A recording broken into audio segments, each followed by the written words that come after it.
তো guys, welcome to the new episode of my channel. আমি সঞ্জীব, তোমাদের সাথে এখন এই ভিডিওতে বেশ কতগুলো আপডেট নিয়ে কথা বলবো। তো প্রথম যে আপডেটটা নিয়ে কথা বলবো সেটা হচ্ছে প্রভাস এবং সন্দীপ রেড্ডি ভাঙ্গার আপকামিং মুভি হচ্ছে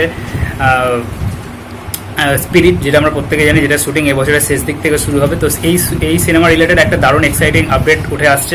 এই সিনেমাতে বতর নেগেটিভ কিরদারে আমরা বিখ্যাত সাউথ কোরিয়ান অ্যাক্টর মা ডং সিয়ককে দেখতে পেতে চলেছি। প্রত্যেকে আপনারা জানেন মা ডং সিয়ককে আমরা এর আগে train to Busan, unstoppable, Badland Hunters, চ্যাম্পিয়নের মতো সিনেমাগুলো দেখেছি, যেটা ওই আপনার একটা স্টার ওয়ার্স বলে একটা হলিউডেরও সিনেমা আছে, সেই সিনেমাতেও তিনি অভিনয় করেছেন। তো he is a popular face in world wide cinema. তো তাকে অ্যাপ্রোচ করার চেষ্টা চলছে, এরকম একটা ব্যাপার আসছে। এছাড়াও এই সিনেমাতে ক্যাটরিনা ক্যাফের উপস্থিতি আছে এবং আরও কতগুলো সাউথের অ্যাক্টর আছে এবং অনিরুদ্ধের বিজিএম থাকারও কথা আছে। তো এই খবরটা মা ডং সিয়ক ইনি যদি এই সিনেমায় কাজ করেন তাহলে এই সিনেমাটা কিন্তু ইন্টারন্যাশনাল একটা হিউজ হাইপ পেতে চলেছে। বাট এই খবরটা কতটা সত্যি সেটা নিয়ে কিন্তু এখনও সংশয় থাকে, কারণ মি ডং সিয়ককে একটা ইন্ডিয়ান ফিল্মে অ্যাপ্রোচ করা মানে সেই ফিল্মের বাজেট কিন্তু পারিশ্রমিকের দিক থেকে হিউজ পরিমাণ চলে যাবে। কারণ আপনারা প্রত্যেকেই জানেন যে রিসেন্ট যে কালকি রিলিজ করেছিল, কালকির বাজেট 800 কোটি টাকা, তার মধ্যে প্রায় 300 কোটি টাকা হচ্ছে স্টারেদেরই বাজেট ছিল। সেখানে যদি আরেকজন এরকম বিশাল বড় একজন আমেরিকান বা হলিউডের অ্যাক্টরকে নেওয়া হয় তাহলে সেই সিনেমার বাজেট মিনিমাম 500 কোটি থেকে 600 কোটি স্টারেদের পারিশ্রমিকেই চলে যাবে। তো দেখা যাক এটা কতটা কি পসিবল হয়। সন্দীপ রেড্ডি ভাঙ্গার সিনেমা, তো তার সিনেমাতে যে আমি এটা বলবো যে হবেই না এটা কিন্তু একটুখানি সংশয়ের করা থাকে, হতেও পারে। তো দেখা যাক কি হলে কিন্তু এটা একটা বিশাল বড় ব্যাপার হতে চলেছে। সেকেন্ড যে বিষয়টা নিয়ে আপডেট করবো, খাদান সিনেমাটা যেটা বলা হচ্ছিল প্রথম দিকে যে সামনের বছর আসবে, 2025-এ আসবে। তো এখন একটা পত্রিকার তরফ থেকে জানানো হয়েছে খাদান কিন্তু এবছরই আসতে চলেছে। দেবের মোস্ট অ্যাওয়েটেড অ্যাকশন কামব্যাক হতে চলেছে খাদানের মাধ্যমে। তো এই সিনেমাটা এবারে আসতে চলেছে, তবে এই সিনেমাটা এবারে আসতে চলেছে এই ব্যাপারটা সেই পত্রিকা জানিয়েছে, কিন্তু কোন উইন্ডোতে আসবে এটা নিয়ে কিন্তু একটা সংশয় থেকে যায়। কারণ দেখুন, দুর্গাপুজোর উইন্ডোতে আসার কোনো চান্স নেই, ক্রিসমাসের উইন্ডোতেও আসবে না, কারণ ক্রিসমাসের উইন্ডোতে অলরেডি সিনেমা কিছু বুকিং হয়েই আছে। আর সেখানে এত বড় বাজেটের একটা অ্যাকশন সিনেমা, সেটাকে দেব কখনোই আনবে না। বাকি রইল হচ্ছে খালি আপনার দিওয়ালির উইন্ডো। তো দিওয়ালির উইন্ডোতে আবার আপনার বলিউডের এবং সাউথের বড় বড় সিনেমাগুলো রিলিজ হবে। তো সেই উইন্ডোতেও কি আনবে রিস্ক নিয়ে, তো সেটা দেখার বিষয়। যদি হয় তাহলে এটা একটা বিশাল বড় ট্রিট হবে বেঙ্গলি সিনেমা অডিয়েন্সদের জন্য, যে খাদান দেবের কামব্যাক সিনেমা, এত বড় একটা হিউজ অ্যাকশন সিনেমা, সেটা এবছর আসছে। থার্ড যে আপডেটটা নিয়ে কথা বলবো সেটা হচ্ছে টনিক 2, যেটা মোটামুটি নামটা এখনো শিওর নয়। যেটা জানা যাচ্ছে যে অতনু, অভিজিৎ এবং দেব এই ত্রয়ীর যে 4th ইনস্টলমেন্টের যে সিনেমা আসতে চলেছে, সেই সিনেমাটার নাম হতে চলেছে টনিক 2 এবং এটাতে মুখ্য চরিত্রে অভিনয় করতে চলেছে দেব, মিঠুন চক্রবর্তী এবং পরাণ বন্দ্যোপাধ্যায়। এবং এই সিনেমাটার শুটিং আগস্ট মাস থেকে শুরু হবে এবং এটা সেই সিনেমাটার যেটার একটা বিশাল অংশের শুটিং কিন্তু লন্ডনে হওয়ার কথা আছে। তো মিঠুন চক্রবর্তী এবং পরাণ বন্দ্যোপাধ্যায় দুজনে এই সিনেমায় থাকে কিনা সেটা একটা এখন যতদিন না অফিসিয়াল কনফার্মেশন আসবে সেটা নিয়ে একটা ধোঁয়াশা থেকেই যায়। তো যদি এই কম্বিনেশন আসে তাহলে এটা আর একটা বিশাল বড় ব্লকবাস্টার হতে পারে। তো দেখা যাক কি হয়। ফোর্থ যে আপডেটটা নিয়ে কথা বলবো সেটা হচ্ছে কালকি 2898 এর বক্স অফিস কালেকশন। কালকি 2898 এর 11তম দিনে টোটাল ইন্ডিয়া থেকে নেট বক্স অফিস কালেকশনে 500 কোটি মার্ক পার করে গেছে। এটার নেট ইন্ডিয়া কালেকশন হচ্ছে 503 কোটি টাকা, যেখানে হিন্দি বেল্ট থেকে কালেকশন করেছে 211 কোটি টাকা এবং তেলেগু রিজন থেকে কালেকশন করেছে 243 কোটি টাকা। বাকিগুলো আপনার ওই মালায়ালাম, কন্নড়, আপনার তারপরে তামিল ইত্যাদি অডিয়েন্স থেকে কালেকশন করেছে। এবং যদি ওয়ার্ল্ড ওয়াইড এই সিনেমাটার বক্স অফিস কালেকশনের কথা আমি বলি, ওয়ার্ল্ড ওয়াইড সিনেমাটা কিন্তু প্রায় 850 কোটি টাকার বক্স অফিস কালেকশন করে ফেলেছে 11 কোটিতে। খুব শীঘ্রই আমরা হয়তো এই উইকেন্ডের, মানে এই যে উইকেন্ড চলছে এখন, এই উইকেন্ডে আমরা একটা 3000 করোড়ের সিনেমা আমরা দেখতে পারবো জওয়ানা এবং পাঠানের পরে। তো দেখা যাক কি হয়। এবং লাস্ট যে আপডেটটা নিয়ে কথা বলবো সেটা হচ্ছে सुर्खियों में रहने वाली एक नाम, एक বাংলাদেশি ডিরেক্টর का नाम, যার নাম হচ্ছে রাহান রাফি, যে এর আগে সুরঙ্গ বলে একটা সিনেমা, দারুণ সিনেমা দর্শককে উপহার দিয়েছে।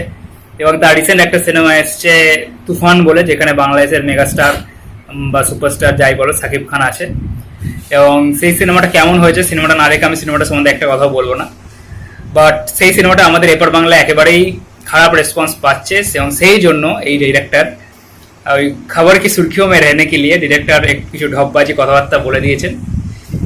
তিনি বলেছেন যে তিনি এপার বাংলার 2 সবথেকে বড় সুপারস্টারের কাছ থেকে কাজের অফার পেয়েছেন এবং তিনি সেই কাজগুলোতে এখনো কারোর কাজে সম্মতি জানাননি। এবং যারা বলবেন যে এই কথাটা তিনি বলেননি, হ্যাঁ, তিনি দেব এবং জিৎ এই দুটো নাম কখনোই তিনি নেননি। তিনি বলেছেন এপার বাংলার দুই বড় সুপারস্টার। আর আমরা অবশ্যই মেনে যাচ্ছি এবার বাংলার দুই বড় সুপারস্টার মানে দেব আর জিৎকে বলেছে। অনেকে বলবে হ্যাঁ বুম্বাদা তো অবশ্যই একজন মেগাস্টার, বাট এখানে দেব আর জিৎকে বলেছে কারণ আমি বলে দিই কারণটা কি। তিনি এই কথাটাই বলেছেন যে আমরা এপার বাংলার দুজন সুপারস্টারের কাছ থেকে দুবার অ্যাপ্রোচ করা হয়েছে আমাকে, কিন্তু আমি জবাব দিইনি। তিনি নাম উল্লেখ করেননি, কারণ সিটি সিনেমাতে তার এই ইন্টারভিউটা আছে, আপনারা গিয়ে দেখতেই পারেন।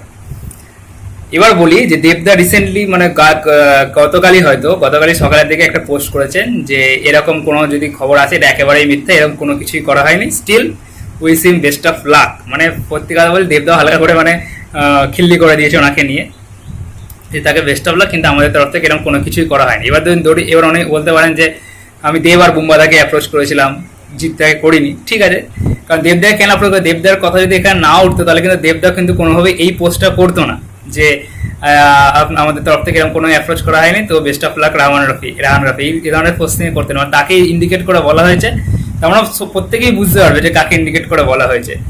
তো আজ তার ঢপবাজিটা পুরোপুরি মানে আমাদের এপার বাংলার সুপারস্টার দেবদা মানে মাঠে মেরে দিল। এবং আমার মনে হয় না যে এই ধরনের কথাবার্তা বলে অ্যাটেনশন গেইন করার কি মানে হয়। ঠিক আছে, আপনার সিনেমা তো আপনাদের দেশে, অবশ্যই আমার মেন টার্গেট থাকবে আমার সিনেমা আমার দেশে ভালো চলছে, তারপরে বাইরে অবশ্যই মানুষের প্রশংসা হবে, সেটা অবশ্যই হবে। আপনার সিনেমা বাংলাদেশে ভালো চলেছে, ভালো কালেকশন করেছে, ইন্ডাস্ট্রি হিট হয়েছে, গুড। আপনারা দাবি করছেন যে বাইরেও লন্ডন, দুবাই, আমেরিকাতেও নাকি খুব ভালো চলছে, খুব ভালো কথা, তাহলে তো ভালো। সব জায়গাতে যে একটা সিনেমা ভালো চলবে এটা তো কোনো মানে হয় না, না? তো এরপর বাংলায় ভালো চলেনি, ঠিক আছে, তার জন্য এইভাবে অ্যাটেনশন গেইন করার তো কোনো মানে হয় না, না? আর সেকেন্ডলি উনি বলেছেন উনি নাকি যখন আমাদের কলকাতায় এই সিনেমাটা শুটিং করছিলেন তখন নাকি এখানকার টেকনিশিয়ানরা বলেছে এরকম সিনেমা নাকি তারা কোনোদিন দেখেন। এবার আপনাকে বলি একটা কথা, আপনি কেন ভাই কলকাতায় শুটিং করতে এলেন? কারণ আপনাদের বাংলাদেশে সেই রকম ইনফ্রাস্ট্রাকচারই নেই যে আপনি একটা এত বড় প্রজেক্টকে নামাতে পারবেন। আপনি প্রজেক্টটা নামানোর জন্য কলকাতায় এসেছিলেন, মানে কলকাতার ইনফ্রাস্ট্রাকচার কতটা উন্নত। তো সেই জায়গা আপনি একটা অনুন্নত জায়গা থেকে একটা উন্নত জায়গায় আসছেন, আর সেখানকার ইয়েরা বলবে যে এরকম সিনেমা আমরা কখনো দেখিনি। হ্যাঁ, তারা এটা অবশ্যই বলতে পারে যেরকম বাংলাদেশ সিনেমা আমরা দেখিনি। তবে আমি পার্সোনালি বলি, আমি পার্সোনালি ঢাকা অ্যাটাক দেখেছি, আমি পার্সোনালি অপারেশন সুন্দরবন দেখেছি, আমার মনে হয় অনেক বেটার এই সিনেমাগুলো। যদিও তুফান আমি দেখিনি, তুফান নিয়ে আমি বলছি না, বাট ওই যে কনসেপ্টগুলো আমার দারুণ লেগেছিল। অপারেশন সুন্দরবন, ঢাকা অ্যাটাক, আর একটা সিয়াম আহমেদ আর একটা কিছু একটা সিনেমা ছিল, আর নামটা আমি ভুলে যাচ্ছি। এইরকম কিছু সিনেমা ছিল যে আরফিন শুভ এবং সিয়াম আহমেদের কিছু সিনেমা আছে, এগুলো কিন্তু খুবই ভালো সিনেমা, আমার পার্সোনালি খুব ভালো লেগেছে। তো এইরকম কথাবার্তা এবং এপার বাংলায় সাউথের স্টান্ট ডিরেক্টর, সাউথের অ্যাকশন ডিরেক্টরদের নিয়ে এসে কাজ করা হয়। এপার বাংলায় বলিউডের সিনেমা শুটিং হয়, এপার বাংলায় সাউথ ইন্ডিয়ান সিনেমা শুটিং হয়। আপনি বলছেন যে মানে বাংলাদেশি সিনেমা এতটা উন্নত যে এপার বাংলা টেকনিশিয়ানরা ওইরকম সিনেমা দেখেননি? মানে ঢপবাজি মনোর একটা সীমা আছে বস। ঠিক আছে, আপনার সিনেমা চলেনি, ওকে, কারণ তো অনেক আছে এখানে এই ধরনের সিনেমা চলা আমাদের। আর আপনারা অনেকেই বলবেন যে আপনারা সিনেমা সিরিয়াল দেখতে পছন্দ করেন, ওকে, আমাদের এখানকার সিরিয়ালও, যারাকে আমরা সিরিয়াল বলেন, সেই সিরিয়ালও আমাদের এখান থেকে সুপারহিট হয়, 14 কোটি টাকার বক্স অফিস কালেকশন এনে দেয়, 6-7 কোটি টাকার বক্স অফিস কালেকশন এনে দেয়। ঠিক আছে, আপনাদের ওখানকার সেটাও পারবে না। আমাদের এখানকার আরেকজন সুপারস্টারের এতটা দম আছে যে তার একটা 3-3.5 কোটি টাকার রাবণ অ্যাভারেজ হওয়ার পরেও সে একটা 4-4.5 কোটি টাকার চেঙ্গিস বানাতে পারে, এবং সেটা সুপারহিট হওয়ার পরে সে আর একটা 3-3.5 কোটি টাকার মানুষ বানাতে পারে, এবং সেটা ডিজাস্টার হওয়ার পরে সে আবার একটা 4-4.5 কোটি টাকার বুমেরাং বানাতে পারে। এই বুকের পাটাটা আমাদের এখানে আছে। আর আপনারা নিজেরা এইভাবেই খিল্লি করেন, অ্যাটেনশন সিক করার চেষ্টা করেন।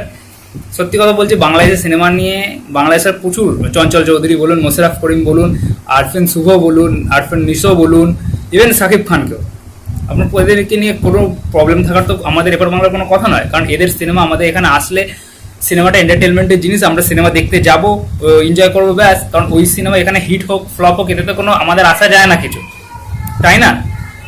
তো সেটাতে কোনো প্রবলেম হওয়ার কথা নয় আমাদের, আমরা এন্টারটেন হতে যাবো। সেই সিনেমাটা ফ্লপ হোক, হিট হোক, বা বিশাল বড় ব্লকবাস্টার হোক, আমাদের এখানে সেটা আমাদের ইন্ডাস্ট্রির কোনো আসা যায় না।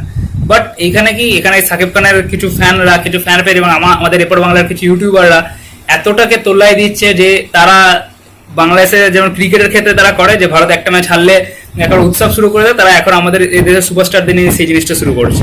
তো এটা কখনোই মেনে নেওয়া যায় না, ঠিক আছে? তো সেই জন্য যদি আপনারা বলেন যে আপনাদের সিনেমাকে সাপোর্ট করছে না, তাহলে সেটা আপনারা বলতেই পারেন, বাট সাপোর্টের কিছু না। আমি নিজে চঞ্চল চৌধুরীর হাওয়া দেখতে গেছি, আমি নিজে কারাগার অনেকবার দেখেছি, আমি নিজে মোশাররফ করিমের প্রত্যেকটা নাটক দেখি। আপনাদের যারা অনেক নাটক, আমি প্রত্যেকের নাম জানি না, অপূর্ব আছে, তারপরে আরফিন নিশো আছে, অনেকে আছে, তাদের প্রত্যেকটা নাটক দেখি। এটা কোনো বাংলাদেশের প্রতি কোনো হেটার্স আছে এরকম কিছু নয়, বাট হ্যাঁ অবশ্যই যদি আপনি আমাদের সুপারস্টারদের ছোট করেন তাহলে অবশ্যই তো ছেড়ে কথা বলা হবে না, না? এই জিনিসটা বুঝতে হবে। আর এইভাবে যদি আপনি অ্যাটেনশন গেইন করার চেষ্টা করেন, আপনি নিজেই খিল্লিতে পরিণত হবেন, যেরকমটা আপনি হলেন এখন, যে আমাদের একজন সুপারস্টার আপনাকে একদম এক্সপোজ করে দিল, ঠিক আছে? তো ইট ইজ ভেরি প্যাথেটিক। তো এই জিনিসগুলো শুধরানো আমার মনে হয় উচিত। তো আজকে ভিডিওতে এই কটাই আপডেট দেওয়া ছিল। ভিডিওটা ভালো থাকলে অবশ্যই লাইক করে দেবেন, চ্যানেলটাকে সাবস্ক্রাইব করে দেবেন। Thank you.